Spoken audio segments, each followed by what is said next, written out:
غزل جنہیں میں ڈھونڈتا تھا آسمانوں میں زمینوں میں. اشعار 18 مشکل الفاظ کے معنی. مہربانی فرما کر 18 اشعار کے مشکل الفاظ کے معنی ایک ہی بار غور سے سن لیں، غزل سمجھنے میں آسانی ہوگی. ظلمت اندھیرا، مکین رہائش پذیر، نمایاں واضح یعنی صاف دکھائی دینے والا، آشنا جاننا، جب ہاسائی سجدہ کرنا، سنگ آستان کعبہ کعبے کی چوکھٹ کا پتھر، مجنوں قبیلہ عامر سے تعلق رکھنے والا قیس جو لیلا کا عاشق تھا. محمل ایک قسم کی ڈولی جو اونٹ کی پیٹھ پر باندھی جاتی ہے. محمل نشین اونٹ پر باندھی جانے والی ڈولی میں بیٹھنے والے. وصل ملاقات، ناخدا کشتی پار لگانے والا. غرق ہونا ڈوبنا، سفینہ کشتی. کلیم اللہ حضرت موسیٰ علیہ السلام کا لقب. ناز آفرین ناز و انداز دکھانے کا عمل. جلوہ پیرا ظاہر ہونا، نازنی دلکش اداؤں والے. شمع کشتہ بجھی ہوئی موم بتی. موج نفس منہ سے نکلنے والی ہوا جو گرم ہوتی ہے یعنی سانس. تمنا خواہش، گوہر موتی یا قیمتی پتھر. خزینہ خزانہ، خرقہ پوش پیوند لگا لباس پہننے والے. ارادت اظہار عقیدت. ید بیضاء چمکتا ہوا ہاتھ. حضرت موسیٰ علیہ السلام کے معجزے کی تلمیح ہے. حضرت موسیٰ علیہ السلام اپنا ہاتھ بغل میں ڈال کر نکالتے تو بہت چمکتا اور دیکھنے والوں کی آنکھیں چندھیا جاتی. نگاہ نارسا ایسی آنکھ جس کو دیکھنے کی رسائی نہ ہو. خلوت گزیں تنہائی میں رہنے والے. شرر چنگاری. خرمن دل دل کا کھیت. خورشید قیامت روز محشر کا سورج. خوشاچی اناج کی بالیں چننے والا جو کھیت کٹنے کے بعد پڑی رہ جاتی ہیں. میں شراب آبگینا، یہاں اس سے مراد سراہی ہے. ما عرفنا لفظی مطلب ہے کیا ہم نے پہچانا. ان الفاظ میں اشارہ دیا گیا ہے کہ جب حضور اقدس صلی اللہ علیہ وآلہ وسلم نے فرمایا کہ ہم نے خدا کو پہچانا تو ہے لیکن ویسے نہیں جیسے پہچاننا چاہیے تھا. جمال حسن خوبصورتی. قرینہ سلیقہ طریقہ. نکتہ چین اعتراض کرنے والا. جنہیں میں ڈھونڈتا تھا آسمانوں میں زمینوں میں، وہ نکلے میرے ظلمت خانہ دل کے مکینوں میں. حقیقت اپنی آنکھوں پر نمایاں جب ہوئی اپنی، مکان نکلا ہمارے خانہ دل کے مکینوں میں. اگر کچھ آش نہ ہوتا مذاق جب ہسائی سے، تو سنگ آستان کعبہ جا ملتا جبینوں میں. کبھی اپنا بھی نظارہ کیا ہے تو نے اے مجنوں، کہ لیلا کی طرح تو خود بھی ہے محمل نشینوں میں. مہینے وصل کے گھڑیوں کی صورت اڑتے جاتے ہیں، مگر گھڑیاں جدائی کی گزرتی ہیں مہینوں میں. مجھے روکے گا تو اے ناخدا کیا غرق ہونے سے، کہ جن کو ڈوب نہ ہو ڈوب جاتے ہیں سفینوں میں. چھپایا حسن کو اپنے کلیم اللہ سے جس نے، وہی ناز آفریں ہے جلوہ پیرا نازنینوں میں. جلا سکتی ہے شمع کشتہ کو موج نفس ان کی، الہی کیا چھپا ہوتا ہے اہل دل کے سینوں میں. تمنا درد دل کی ہو تو کر خدمت فقیروں کی، نہیں ملتا یہ گوہر بادشاہوں کے خزینوں میں. نہ پوچھ ان خرقہ پوشوں کی، ارادت ہو تو دیکھ ان کو، ید بیضاء لیے بیٹھے ہیں اپنی آستینوں میں. ترستی ہے نگاہ نارسا جس کے نظارے کو، وہ رونق انجمن کی ہے انہی خلوت گزینوں میں. کسی ایسے شرر سے پھونک اپنے خرمن دل کو کہ خورشید قیامت بھی ہو تیرے خوشا چینوں میں. محبت کے لیے دل ڈھونڈ کوئی ٹوٹنے والا، یہ وہ میں ہے جسے رکھتے ہیں نازک آبگینوں میں. سراپا حسن بن جاتا ہے جس کے حسن کا عاشق. بھلا اے دل حسین ایسا بھی ہے کوئی حسینوں میں. پھڑک اٹھا کوئی تیری ادائے معرفنا پر، تیرا رتبہ رہا بڑھ چڑھ کے سب نازافرینوں میں. نمایاں ہو کے دکھلا دے کبھی ان کو جمال اپنا، بہت مدت سے چرچے ہیں تیرے باریک بینوں میں. خاموش اے دل، بھری محفل میں چلانا نہیں اچھا. ادب پہلا قرینہ ہے محبت کے قرینوں میں. برا سمجھوں انہیں مجھ سے تو ایسا ہو نہیں سکتا کہ میں خود بھی تو ہوں اقبال اپنے نکتہ چینوں میں. تشریح: ڈاکٹر اقبال رحمت اللہ علیہ پہلے شعر میں ایک بنیادی بات سمجھانے کی کوشش کر رہے ہیں کہ انسان خدا کو ڈھونڈنے کے لیے در در کی ٹھوکریں کھاتا ہے. جیسا کہ میں اپنی نادانیوں کی وجہ سے اس خدا کو زمینوں اور آسمانوں میں ڈھونڈتا رہا. میری زندگی کا ایک طویل دورانیہ ایسے ہی گزرتا چلا گیا کیونکہ میں اللہ کو ڈھونڈنے کے راز سے ناواقف تھا. میرا دل ایک اندھیرے کی مانند تھا جس میں کچھ نظر نہ آتا تھا. یہاں ایک بات جو قابل غور ہے، آپ نے بابا بلے شاہ کا وہ پنجابی شعر ضرور سنا ہوگا جس میں آپ فرماتے ہیں کہ مسجد ٹا دے مندر ٹا دے جو کچھ ٹیندا، ایک بندے دا دل نہ ٹاویں رب دلاں وچ رہندا. جس میں آپ یہ بات باور کروانا چاہتے ہیں کہ اس بات سے قطع نظر کہ آپ کا تعلق کس مذہب سے ہے، یہ ذہن میں رکھیے کہ کسی کا دل نہ دکھائیں کیونکہ انہی دلوں میں خدا رہتا ہے. لیکن سوال اپنی جگہ پر موجود ہے کہ کن دلوں میں خدا موجود ہے؟ کیا ہر دل میں خدا موجود ہے؟ تشریح کرتے وقت اقبال کی اس غزل کے پہلے شعر سے جو بات میری سمجھ میں آئی ہے وہ یہ ہے کہ دل اگر اندھیروں سے سیاہ ہو چکا ہو تو پہلے اسے پاک کرنا پڑتا ہے، جیسے کہ آئینہ. اقبال اسی شعر کے دوسرے مصرے میں اپنے دل کو ظلمت خانہ قرار دے رہے ہیں کہ ایک عرصے تک اگر وہ نہیں جان سکے کہ خدا ان کے اندر موجود دل میں ہے تو وہ عرصہ جو انہوں نے اللہ کو ڈھونڈنے میں لگا دیا، اس سے ہر گزرتے دن کے ساتھ ان کا دل شفاف ہوتا گیا. اور ایک دن آیا کہ وہ خدا جسے وہ نگر نگر ڈھونڈ رہے تھے وہ ان کے دل میں نمایاں ہو گیا. اس لیے فرماتے ہیں کہ خدا کو ڈھونڈنے کے لیے اپنے دل سے ان تمام کثافتوں کو دور کیجئے جو آپ کو خدا سے دور رکھتی ہیں، اور وہ کثافتیں کچھ اور نہیں بلکہ خلق خدا کے لیے بغض رکھنا ہے. اللہ کی مخلوق کے لیے آسانیاں پیدا کریں، دل خود بخود صاف ہو جائے گا جس میں خدا نظر آنے لگے گا. اور اسی شعر میں آپ یہ بھی سمجھا رہے ہیں کہ اگر انسان اللہ تک پہنچنا چاہتا ہے تو پہلے اپنے آپ کو پہچانے. دوسرے شعر میں بھی تقریباً وہی بات کہی گئی ہے کہ اللہ کی موجودگی اپنے دل میں دیکھنے کے لیے ضروری ہے کہ آپ اپنی ذات سے واقف ہو جائے. اقبال کی تمام شاعری میں ایک بات جو نمایاں رہی ہے وہ یہی ہے کہ انسان اپنے آپ کو پہچانے. جب آپ خود کو پہچان لیں گے تو خدا خود بخود آپ کے سامنے ہوگا. اپنے پیدا کیے جانے کے مقصد کو سمجھیے، خدا خود ہی سمجھ آ جائے گا.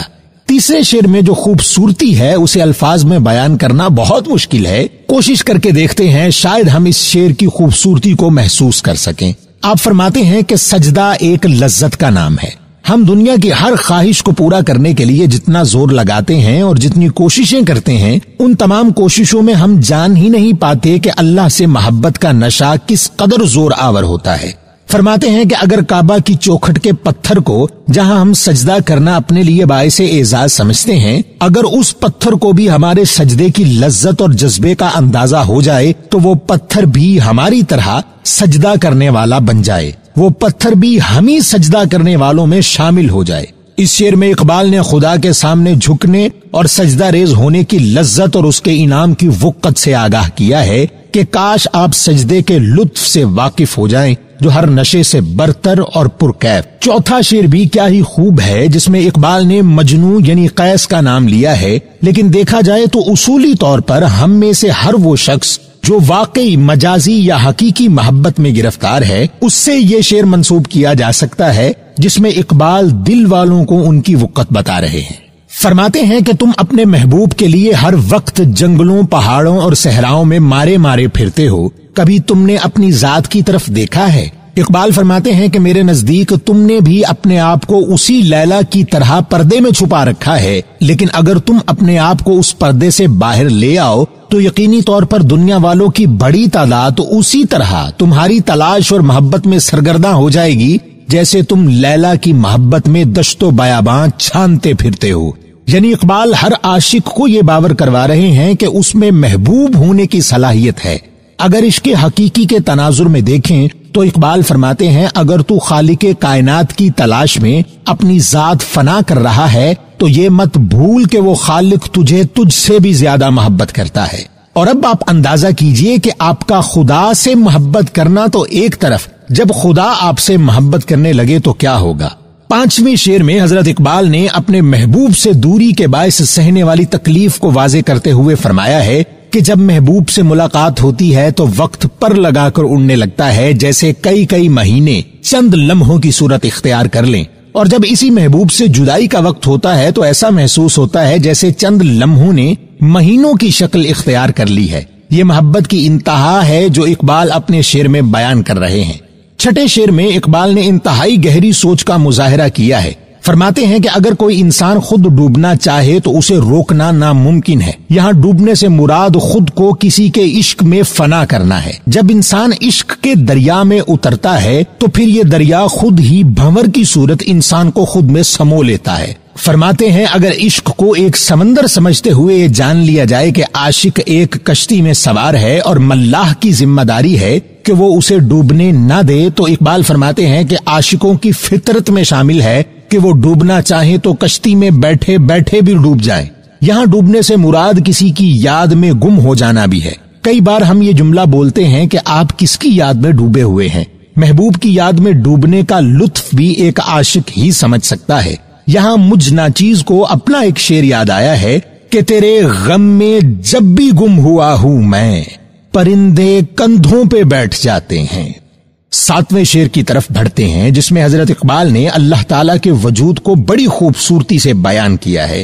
آپ فرماتے ہیں کہ ایک طرف اس خالق نے اپنے کلیم یعنی حضرت موسیٰ علیہ السلام سے اپنا آپ چھپا لیا، یہ کہتے ہوئے کہ اے موسیٰ تو میرے ظاہر ہونے کی تاب نہ لا سکے گا، جیسا کہ اللہ تعالیٰ نے سورہ آراف کی آیت نمبر 143 میں اس واقعے کا ذکر کیا ہے کہ ایک طرف اللہ اپنی ذات کو اپنے کلیم سے چھپا رہا ہے تو دوسری طرف دنیا کی ہر حسین شے میں خود کو نمایاں کر دیتا ہے۔ معرفت کی دولت سے نوازے جانے والے جو جانتے ہیں کہ خدا کہیں اور نہیں بلکہ ان کے اندر ہے، وہ دنیا کی ہر خوبصورت اور حسین چیز میں خدا کے وجود کو دیکھ لیتے ہیں۔ اگر اللہ آپ کی باطنی آنکھ کو نور عطا کر دے تو پھر خوبصورت اور وجاہت کا پیکر بنے پہاڑوں میں خدا نظر آئے گا، خوبصورت پھولوں کے رنگوں اور خوشبو میں اللہ کا وجود نظر آئے گا، حسین اور آئینے کی طرح شفاف پانی کے چشموں میں اس کی ذات کا عکس ظاہر ہو جائے گا۔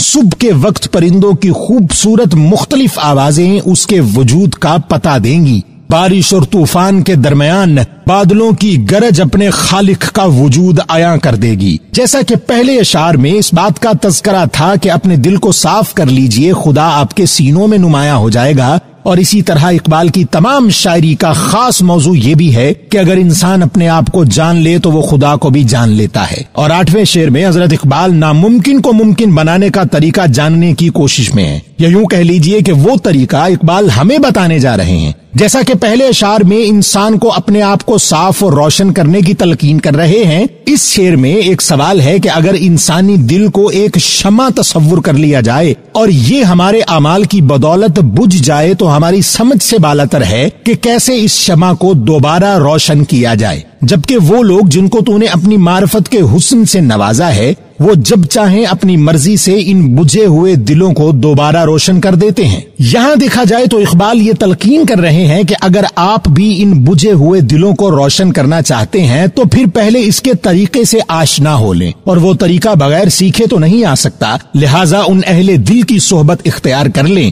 جو دلوں کو روشن کرنے کا فن جانتے ہیں۔ خدا کے بندوں سے لو لگا لیجئے، آپ کو دل روشن کرنے کا فن آ جائے گا۔ اب بڑھتے ہیں اگلے شعر کی جانب۔ وہ بات جو پچھلے شعر میں چھپا کر کہی گئی ہے وہ اس شعر میں کھل کر بیان کر دی گئی ہے۔ آپ فرماتے ہیں کہ اگر تو واقعی عشق حقیقی کا متلاشی ہے تو اس کا حاصل صرف اسی صورت ممکن ہے اگر تو ان لوگوں سے دوستی کر لے جو خدا کے وجود کے لیے اپنا وجود فنا کیے بیٹھے ہیں۔ ان فقیروں اور درویشوں کے دروازے پر چلے جاؤ جہاں انسانی فلاح کا کام بغیر کسی غرض کے کیا جاتا ہے، بلکہ یوں کہیے جہاں انسان کی بھلائی کے کام کے فرائض سونپے گئے ہیں۔ جس خزانے کی آپ کو تلاش ہے وہ کسی بادشاہ کے خزانوں سے ملنے والا نہیں ہے، کیونکہ یہ عشق ہے جو مادہ پرستی کی نفی اور ضد ہے، جس میں انسان لالچ، بھوک اور ہوس سے خود کو آزاد کر دیتا ہے۔ 10ویں شعر کی جانب بڑھتے ہیں۔ دیکھا جائے تو 8ویں سے 11ویں شعر میں اقبال نے اولیاء اللہ کی طرف راغب ہونے کی تلقین کی ہے۔ اس شعر میں بھی غور کیا جائے تو ان کا یہی فرمانا ہے کہ اگر آپ عشق الہی کی جستجو رکھتے ہیں تو اللہ والوں کی پیروی اختیار کر لیں، کیونکہ یہی وہ لوگ ہیں جن کی بدولت خدا تک پہنچنے کا راستہ تلاش کیا جا سکتا ہے۔ یہ مت سوچئے کہ ان کی ظاہری حالت کیسی ہے، بے شک وہ پھٹے ہوئے کپڑوں میں ہی ملبوس کیوں نہ ہوں، خدا ان کے اس قدر قریب ہوتا ہے کہ ان کے پاس انبیاء کرام کی طرح ایسی معجزاتی طاقتیں ہوتی ہیں جن کا عام شخص اندازہ بھی نہیں کر سکتا۔ یہاں حضرت اقبال نے ید بیضاء کا ذکر کیا ہے کہ یہ اللہ والے اپنے پھٹے پرانے کپڑوں میں بھی ید بیضاء لیے پھرتے ہیں۔ ید بیضاء حضرت موسیٰ علیہ السلام کے معجزے کی تلبیہ ہے۔ حضرت موسیٰ علیہ السلام اپنا ہاتھ بغل میں ڈال کر نکالتے تو بہت چمکتا اور دیکھنے والوں کی آنکھیں چندے آ جاتی تھی۔ اقبال نے اسی معجزے کو مد نظر رکھتے ہوئے ان اولیاء کرام کی مثال دیتے ہوئے ان کی وقت کو باور کروایا ہے۔ 11ویں شعر کو بھی 10ویں شعر کا ہی تسلسل کہا جائے تو غلط نہ ہوگا۔ فرماتے ہیں کہ وہ لوگ جو عشق حقیقی کے حسن کو دیکھ کر اسے حاصل تو کرنا چاہتے ہیں، لیکن ان کی زندگیاں مادہ پرستی پر مبنی ہیں اور وہ دنیاوی ترقی کے پیچھے ہر لمحہ گزارتے ہیں۔ ایسے لوگوں کی نظریں عشق حقیقی کے حسن تک رسائی حاصل نہیں کر سکتی۔ یہاں اقبال جو بات واضح کر رہے ہیں وہ یہ کہ ایسا ممکن نہیں ہے کہ آپ دنیا داری میں اپنی زندگی کا ہر لمحہ گزارتے رہیں اور دوسری طرف خدا سے محبت کے بھی دعوے دار ہوں اور اس کے قرب کی تمنا بھی رکھتے ہوں۔ فرماتے ہیں کہ جس رونق اور جلوہ گری کی تلاش میں یہ مادہ پرست لوگ ہیں، دراصل وہ رونق انہی گوشہ نشینوں کی وجہ سے قائم ہے۔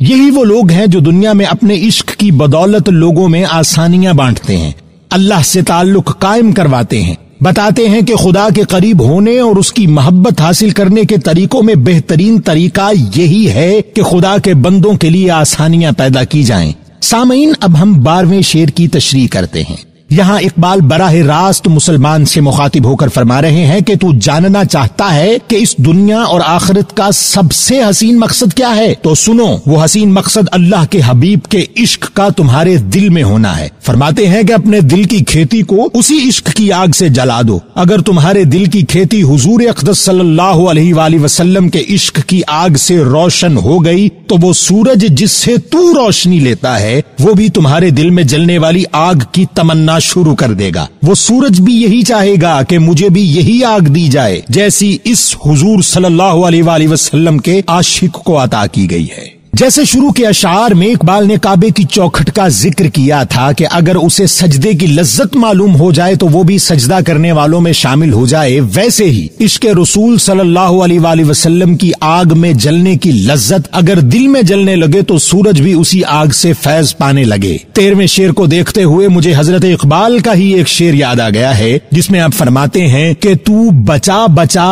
کے نہ رکھ اسے، تیرا آئینہ ہے وہ آئینہ کہ شکستہ ہو تو عزیز تر ہے نگاہ آئینہ ساز میں۔ بہت ہی خوبصورتی سے اپنی بات کو سمجھانے کی کوشش کرتے ہوئے فرماتے ہیں کہ محبت کے لیے کچھ شرائط بھی رکھی گئی ہیں۔